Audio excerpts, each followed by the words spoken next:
I stepped into the grand lobby of the Napa Valley Resort, the scent of lavender and polished wood filling the air. At 34 years old, I had come to celebrate my husband Nathan's birthday, clutching a small velvet box with a watch I'd saved up for months to buy. The resort was breathtaking, with its crystal chandeliers and sweeping views of the vineyards, a perfect spot for a lavish party. I approached the reception desk, my heels clicking softly against the marble floor, and gave my name to the young woman behind the counter. "Rachel Harper," I said, "here for the Brooks party." Her fingers danced over the keyboard, but her smile faded. "I'm sorry, ma'am," she said. "There's no reservation under that name for the event." Blinked, confused. "That's impossible," I replied. "My husband's family booked the party. They should be here already." Before she could respond, a familiar voice sliced through the air like a knife. "Oh, Rachel, darling, you actually showed up?" I turned to see my mother-in-law, Evelyn Brooks, standing a few feet away, her silk dress shimmering under the lights, her perfectly styled auburn hair framing a smug smile. Behind her, Nathan sat at a reserved table in the resort's main restaurant, his posture stiff, his eyes darting between us. Next to him, his younger brother Caleb smirked, whispering something to their cousin seated nearby. The weight of Evelyn's words hit me hard. "What do you mean?" I asked, my voice steady despite the knot forming in my stomach. Evelyn's smile widened, her tone dripping with mockery. "This is a family celebration, Rachel. A place like this is a bit above your level." Learning site. Maybe a fast food joint would suit you better. Caleb let out a loud chuckle, and I felt the eyes of other guests in the lobby turn toward us, their curiosity palpable. Nathan's grip on his glass tightened, but he said nothing, his silence louder than Evelyn's taunts. Humiliation burned in my chest, threatening to swallow me whole. For years, Evelyn had made it clear I didn't belong in her wealthy family, but this was a new low. She had deliberately excluded me from my own husband's birthday party, ensuring I'd be turned away in front of everyone. I should have walked out, let the shame drive me away, but something inside me snapped. I wasn't going to let her win this time. I forced a smile, one that made Evelyn's expression falter for a split second, and turned back to the receptionist. "Would you please ask the resort manager to come out?" I asked, my voice calm but firm. A sharp sound. "Oh, please, do you really think the manager of a place like this will care about you?" I met her gaze, unflinching. "Yes," I said, "because he knows me very well, and tonight my dear mother-in-law is about to learn a lesson she'll never forget." As I stood in the lobby, the sting of Evelyn's words echoing in my ears, my mind drifted back to the years that had led me here. At 34, I had built a quiet life as a freelance accountant, working from home to support Ava and Noah, my 2 children from a previous marriage. Before that, when I was barely 20, I worked part-time at this very resort as a receptionist, earning money to pay for community college. The job was grueling, late nights checking in wealthy guests, but it taught me resilience. That's where I met Nathan, a charming engineer from a well-off family who swept me off my feet with promises of a better life. Our marriage started with hope, but Evelyn made sure it was never easy. She came from old money, her family owning vineyards and vacation homes, and she never let me forget I didn't fit in. The first sign was at our engagement party, when she commented on my simple dress, saying it looked like something from a thrift store. Over time, the jabs grew sharper. She'd forget to invite me to family gatherings, like the summer retreat at their lake house or the Christmas party at their mansion. Once, she gifted Nathan an expensive watch while handing me a generic candle. Her smile cold and hollow. Nathan would shrug it off, saying, "She's just old-fashioned." But he never stood up for me. Living with the Brooks family was like walking on eggshells.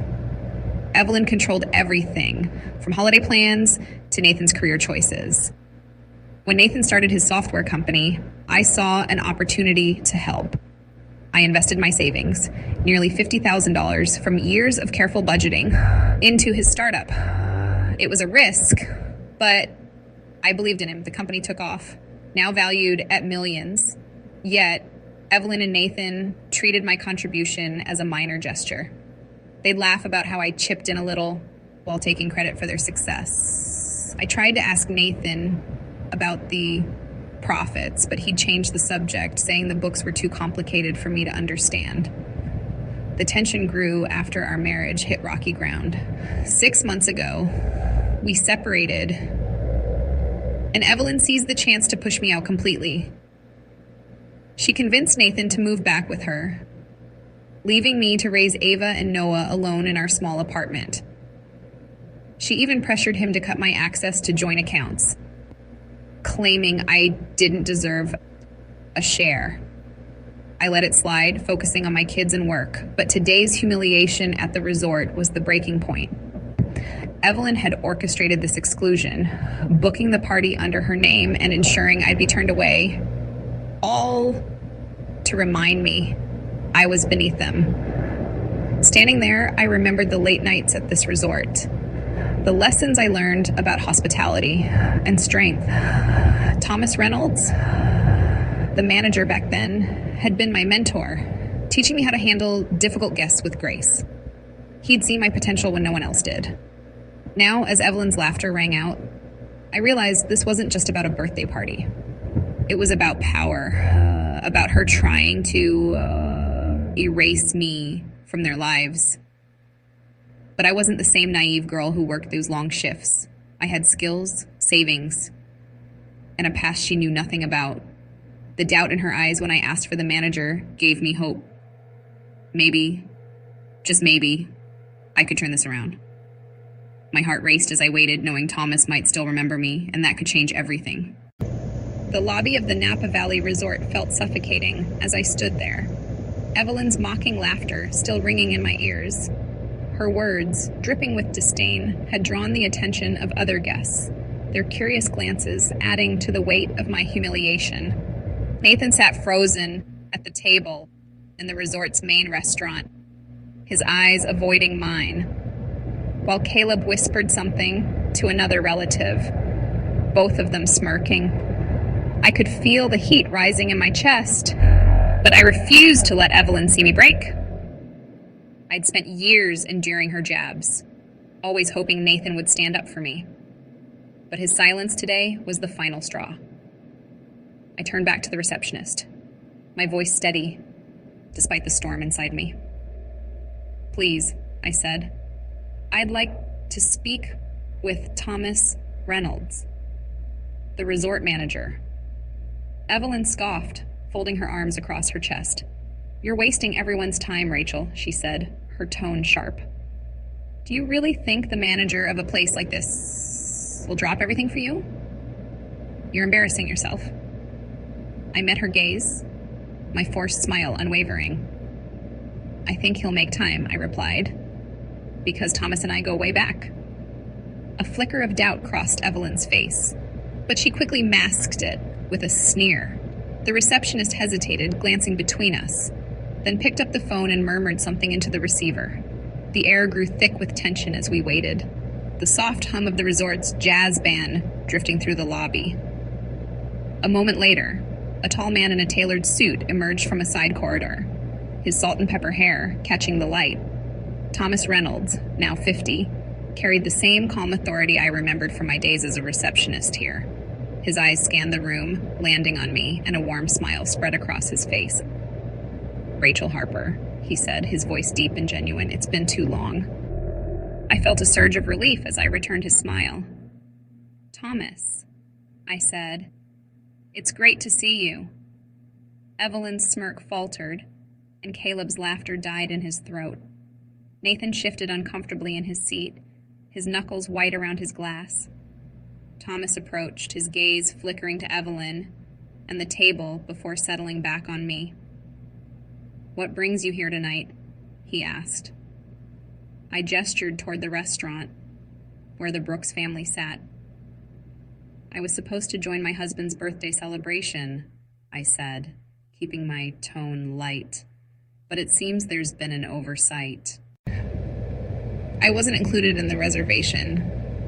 Thomas's expression darkened slightly, catching the unspoken weight of my words. "That won't do," he said, turning to the receptionist. "Rachel isn't just a guest. She's family to this resort. Please arrange a seat for her at the Brooks table immediately." The room seemed to freeze. Evelyn's jaw tightened and Caleb's smirk vanished. Nathan's eyes widened, but he said nothing, as usual. The receptionist nodded quickly, scurrying to relay the order to a waiter. Evelyn stepped forward, her voice low but venomous. "This is ridiculous," she hissed. "You can't just let her waltz in because she used to work here." Thomas turned to her, his smile polite but firm. "Rachel isn't here because she worked for me," he said. "She earned her place. I trained her when she was just 20, fresh out of high school, and she was one of the best employees I ever had. She knows hospitality better than most of our guests." I watched as Evelyn's face turned a shade of red I'd never seen before. The waiter hurried over, setting a place for me right next to Nathan, who looked like he wanted to disappear. I sat down, smoothing my dress, and smiled at Thomas. "Thank you," I said. He nodded, his eyes warm. "We'll send over a special bottle of wine for you on the house," he added, then turned to leave. Evelyn's hands clenched into fists, her composure cracking, but I wasn't done. As I settled into my seat, I noticed Nathan's phone on the table, buzzing with a notification. While Evelyn fumed and the jazz band played on, I leaned closer, catching a glimpse of the screen. It was an email from his lawyer, mentioning something about hiding company profits to avoid sharing with me. My heart raced. I'd invested my savings into Nathan's startup, but he and Evelyn always downplayed my role. Now I had a lead. I slipped my own phone out of my purse, pretending to check a message, and snapped a quick photo of Nathan's screen while he was distracted by a waiter. Caleb and Evelyn were too busy whispering furiously to notice. I knew I had to act fast. This wasn't just about a seat at the table anymore. It was about uncovering the truth, and I had a feeling the night was about to take a turn Evelyn would never see coming. Seated at the polished table in the resort's main restaurant, the clink of glasses and soft jazz music filled the air, but my mind was racing. The special bottle of wine Thomas had sent sat untouched beside me, a silent testament to his support, while Evelyn glared from across the table, her lips pressed into a thin line. Nathan sat to my right, his hands fidgeting with his napkin, clearly unnerved by my presence. I kept my expression calm, but inside my thoughts churned with the email I'd glimpsed on his phone. The words, hiding company profits, and avoid sharing with Rachel, had seared themselves into my memory, fueling a suspicion I could no longer ignore. As the waiter served the first course, a delicate appetizer of smoked salmon, I excused myself to the restroom, slipping Nathan's phone into my lap under the tablecloth.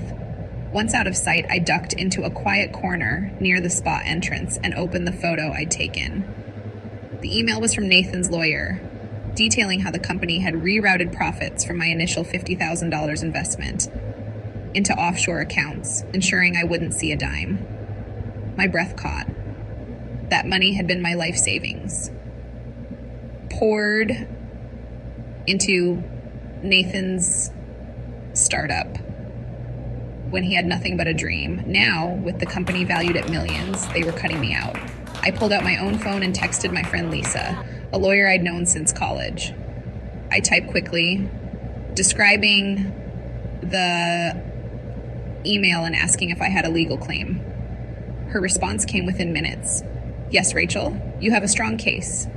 That investment entitles you to at least 60% ownership, unless Nathan can prove he repaid you. Gather more evidence and call me tomorrow. My hands trembled as I read her words. This wasn't just about pride anymore. It was about justice. I deleted the photo from my phone, returned Nathan's to the table, and rejoined the party, my resolve hardening with each step. Back at the table, Evelyn was mid-sentence, complaining about the wine selection to Caleb, who nodded eagerly. Nathan avoided my gaze, his fingers tapping nervously on the table. I watched them, my mind piecing together the years of dismissal. Evelyn had always treated my contribution as insignificant, and Nathan had let her, never acknowledging the hours I'd spent helping him refine his business plan. Now, I had proof they'd betrayed me. A few guests, relatives of the Brooks family, noticed my quiet intensity and whispered among themselves, their curiosity growing. I leaned toward Nathan, my voice low. "We need to talk about the company," I said. He froze, his fork halfway to his mouth, then forced a laugh. "What about it?" he asked too quickly. I smiled, keeping my tone light. "Oh, just the profits you've been hiding." His face paled, and Evelyn's head snapped toward us. "What's this nonsense?" She snapped, but I could see the flicker of panic in her eyes. I didn't respond, letting the tension build as I sipped my water, waiting for the right moment to strike. The rest of the meal passed in a tense silence, the clatter of cutlery, the only sound between us. After dessert, as the band took a break, I stood, addressing the table. "I think it's time we clear the air," I said, loud enough for nearby guests to hear. Evelyn's eyes narrowed, but before she could interrupt, I continued. "Nathan, you and I both know my investment built your company. I have the evidence to prove it, and I'm done being treated like I don't belong." The room grew quiet, and I could feel the weight of every stare. Nathan opened his mouth, but no words came. This was my chance to turn their game against them, and I wasn't about to back down. The soft glow of the resort's chandeliers cast long shadows across the table as I stood, the weight of my words hanging in the air. Evelyn's face had turned a deep shade of crimson, her fingers gripping her wine glass so tightly I thought it might shatter. Nathan sat beside me, his eyes wide with panic, while Caleb shifted uncomfortably, avoiding my gaze. The nearby guests, including a few distant Brooks relatives, leaned in, their whispers adding to the tension. I had dropped a bombshell, and now it was time to face the fallout. I turned to Nathan, my voice steady but firm. "You've been hiding the company's profits," I said. "The profits from my $50,000 investment that built your business. I have the email from your lawyer to prove it." Nathan's mouth opened, then closed, his hands trembling as he reached for his glass. "That's not true," he stammered, but his lack of conviction betrayed him. Evelyn cut in, her tone sharp. "This is absurd, Rachel. You're making up stories to embarrass us." I smiled, pulling my phone from my purse and holding up the screenshot I'd saved earlier. "Not a story," I said. "A fact. Your son and I both know I deserve my share." The table fell silent, the clink of cutlery from other diners fading into the background. I continued, my voice rising slightly to carry across the room. "For years, you've treated me like I don't belong, Evelyn, like my hard work was nothing. But I was the one who took a chance on Nathan when he had nothing. I invested my savings, and now your family's wealth is built on my money." Caleb scoffed, but his laughter died when I turned to him. "And you," I added, helping cover it up. The truth's out now. Evelyn's jaw tightened, her composure slipping. You're a gold digger, she hissed, trying to regain control. I shook my head, stepping closer to the table. No. Evelyn, I'm a partner who was cheated. I have a lawyer, ready to fight for my 60% ownership. And I will if you don't make this right. Nathan finally spoke, his voice weak. Rachel, let's not do this here. Maybe we can talk later. I held up a hand, cutting him off. No, Nathan. You've had years to talk, and all you did was sit silent while your mother humiliated me. Tonight, I'm done. I'm filing for divorce, and I'm taking what's mine. The room gasped, and Evelyn's face twisted with rage. You can't do that, she spat. But her words lacked power. I turned to Thomas Reynolds, who had been watching from a discreet distance near the bar. Thank you, Thomas, I said, for your support tonight. He nodded, his expression warm. Always a pleasure, Rachel. I then looked at Nathan. Are you coming with me? He hesitated, his eyes darting to Evelyn, who gave a slight nod. I knew his choice before he even opened his mouth. He stayed seated, and I smiled, a cold, triumphant smile. Fine, I said, then walked out of the restaurant, my head held high. As I stepped into the cool night air of the resort's courtyard, the sound of the party faded behind me. Evelyn's plan to humiliate me had backfired, and Nathan's cowardice had sealed his fate. I pulled out my phone and typed a message to Lisa. Start the divorce process tomorrow, I wrote. She replied instantly. Understood. First draft by noon. I exhaled, the weight lifting from my shoulders. This wasn't just about a seat at a table anymore. It was about reclaiming my life, and I was ready to fight for it. The cool night air of the Napa Valley Resort courtyard brushed against my skin as I stepped away from the restaurant, my heart pounding with a mix of relief and resolve. The sound of the jazz band faded into the distance, replaced by the soft rustle of palm trees lining the path to the spa area. I had just walked away from Nathan and Evelyn, their stunned faces etched in my mind. But I knew the battle wasn't over yet. As I paused near a fountain, I heard footsteps behind me. Nathan's voice called out, Rachel, wait! I turned to see him jogging toward me, his tie loosened, his expression a mix of panic and desperation. Please, he said, catching his breath, let's talk about this. I can fix it. I crossed my arms, my gaze steady. Fix what, Nathan? The fact that you let your mother humiliate me for years? Or the part where you hid my money to keep me out? He ran a hand through his hair, his voice pleading. I didn't mean for it to go this far. Mom pressured me, and I thought it was better to avoid conflict. I shook my head, a bitter laugh escaping me. Avoid conflict? You chose her over me every time. Before he could respond, Thomas Reynolds appeared from the spa entrance. His presence, calm but commanding. Rachel, he said, I couldn't help but overhear. I'm sorry you're going through this. He glanced at Nathan, then back at me. You don't deserve this treatment. I appreciate that, Thomas. I replied, my voice softening. He nodded, then offered a smile. Stay the night in our VIP suite, on the house.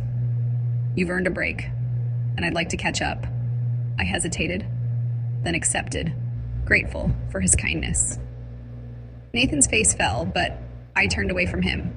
I'll see you in court, I said, then followed Thomas inside. As we walked through the spa, the scent of eucalyptus and the sound of a trickling waterfall eased my tension. Thomas led me to a luxurious suite with a view of the vineyards, its plush sofa and king-sized bed, a stark contrast to the chaos I'd left behind. He handed me a key card, his eyes warm.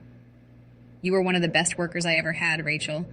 I'm proud of how you handled tonight. Thank you, I said, my voice thick with emotion. He nodded and left, giving me space to think. Alone, I pulled out my phone and texted Lisa, my lawyer friend. "Initiate the divorce process tomorrow morning," I wrote. She replied, "Understood. Draft by noon." I sat on the edge of the bed, the reality sinking in. This wasn't an impulsive decision. It was calculated, a step I'd been building toward for months. Evelyn's cruelty and Nathan's silence had pushed me to this point, but now I saw my worth. I wouldn't let them define me anymore. With the suite as my temporary sanctuary, I began planning my next move, ready to reclaim what was mine and start anew. A month later, I sat in the living room of a sleek downtown Boston apartment, the morning sun streaming through the windows. The penthouse I'd once shared with Nathan was now mine, a symbol of the life I'd reclaimed. Across from me, Lisa, my lawyer friend, slid a thick stack of papers onto the coffee table, her smile triumphant. "It's official," she said. "You're free." The divorce papers bore Nathan's shaky signature, finalizing our split. I ran my fingers over the ink, exhaling slowly. Free. The word felt foreign yet empowering after years of feeling trapped. The past few weeks had been a whirlwind. The legal battle was short but fierce. Nathan tried to fight, storming into meetings with demands and threats, insisting I had no right to his company. But when Lisa presented the documents, including the email I'd photographed and a contract proving my $50,000 investment entitled me to 60% ownership, his arrogance crumbled. He sold off part of his assets to pay me, leaving him and Evelyn scrambling to maintain their lavish lifestyle. Evelyn called me once, her voice dripping with fury, accusing me of being a gold-digging snake. I responded calmly, "If you raised him better, this wouldn't have happened," then blocked her number. She was no longer my burden to carry. With the settlement, I moved into a new place, a cozy 2-bedroom, with a view of the Charles River. Perfect for Ava and Noah. The money from Nathan's company allowed me to open a small accounting office, specializing in helping women navigate finances after divorce. My first client, a single mom like me, thanked me with tears in her eyes after I helped her secure her share of a joint account. It felt good, turning my pain into purpose. I also joined a local book club where I met Mark, a kind architect who shared my love for mystery novels. Our coffee dates were tentative, but they brought a warmth I hadn't felt in years. Back at the resort that night had been a turning point. Thomas's support, the VIP suite, and the quiet strength I found there fueled my resolve. Nathan had begged me to reconsider during the divorce proceedings, promising to change, but I saw through his words. He was still the man who chose his mother's approval over me, and I deserved better. Evelyn's social circle turned on her after the scandal broke, her once impeccable reputation tarnished by the truth. Nathan moved back into his childhood home, now under financial strain, a far cry from the power couple they'd once pretended to be. I stood by the window, watching Ava and Noah play in the small park below, their laughter a reminder of why I fought. This wasn't just about money or revenge. It was about breaking free from a family that never accepted me and building a life where I was enough. My office grew steadily, with clients praising my straightforward approach, and Mark's gentle presence hinted at a future I could embrace. The resort memory lingered, a badge of honor, but it was the strength I found within that carried me forward. Sometimes the best escape from a toxic family is reclaiming your power and rewriting your own story, I thought, sipping my coffee. I had turned Evelyn's cruelty into my victory, and Nathan's silence into my liberation. The Brooks family might have thought they could erase me, but I proved I was the one who could stand tall. With Ava and Noah by my side and a new chapter unfolding, I knew I was exactly where I belonged. Not because anyone allowed it, but because I earned it. Looking back, I never thought a birthday party at a resort would lead me to reclaim my power and rewrite my life. I turned my mother-in-law's cruelty into my strength, leaving a toxic family behind to build a future for myself and my kids. Have you ever been underestimated at a family event, only to prove your worth? Share your story below, and let's inspire each other. If this journey resonated with you, hit subscribe and ring the bell for more tales of empowerment and justice. Together, we can rise above.